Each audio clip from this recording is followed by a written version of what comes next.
Mind healing. நம்ம வாழ்க்கையில் நடந்துக்கிட்டு இருக்க எல்லா விஷயங்களுக்கும் ஸ்டார்டிங் பாயிண்ட் எங்கே தெரியுமா? அது நம்ம மைண்டு. நம்ம மைண்டு தான் நம்ம வாழ்க்கையோட ரிமோட் கண்ட்ரோல். ஆனால் பிரச்சனை என்னன்னா, நம்ம மைண்டில் 80% தாட்ஸ் நெகட்டிவாக தான் இருக்குது. மன அழுத்தம், பயம், பொறாமை, கோபம், கவலை இதெல்லாம் நம்ம ஹெல்த்து, ஹாப்பினஸ், ரிலேஷன்ஷிப் எல்லாத்தையும் டேமேஜ் பண்ணுது. Gratitude practice. ராத்திரி தூங்குறதுக்கு முன்னாடி மினிமம் 3 நல்ல விஷயங்களை எழுதுங்க அல்லது சொல்லுங்க. உங்கள் ட்ரீம் லைஃப்பை மனசுக்குள்ள படம் போட்டு பாருங்க. ஆல்ரெடி அது உங்களுக்கு கிடைச்ச மாதிரி இமேஜின் பண்ணுங்க. இது பிரெயினுக்கு ஹீலிங் சிக்னலை சென்ட் பண்ணும். Remember, healed mind, peaceful life.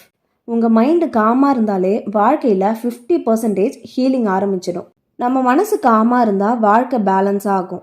ஆனால் பாடி வீக்காக இருந்தால் எனர்ஜி இல்லாமல் வாழ்க்கை இன்கம்ப்ளீட்டாக இருக்கும். First step, water therapy. Second step, food is medicine. Third step, movement is healing. Fourth step, sleep is magic. Express, don't suppress. உங்களுடைய ஃபீலிங்ஸை உங்களுக்குள்ள அடக்கிக்கிட்டே இருந்தால் அது ஸ்ட்ரெஸ், டிப்ரெஷன், ஃபிசிக்கல் இல்னஸாக மாறி நிம்மதியை கெடுத்துக்கிட்டே இருக்கும். சிம்பிளாக சொல்லணும்னா, அழுகணும்னு தோணுதா அப்படின்னா அழுதுருங்க. எழுதணும்னு தோணுதா அப்படின்னா ஜேர்னல் எழுதுங்க. பேசணும் அப்படின்னா ட்ரஸ்டான ஒருத்தர்கிட்ட பேசுங்க. பேசி என்னோட பிரச்சனைகளை சொல்கிற அளவுக்கு நம்பிக்கையாக எனக்கு யாருமே இல்லை அப்படின்னு கவலைப்படாதீங்க. உங்கள் கவலை எல்லாத்தையும் ஒரு பேப்பரில் எழுதி அதை கிழிச்சு உங்களை விட்டு தூரமாக தூக்கி போட்டுருங்க. இது ஒரு தெரப்பி மாதிரி ஒர்க் ஆகும். கண்டிப்பாக ட்ரை பண்ணுங்க. இப்போ நான் சொன்னதுல இருந்து உங்கள் கஷ்டத்துல இருந்து வெளியே வர ஒரு வழி கிடைச்சதா?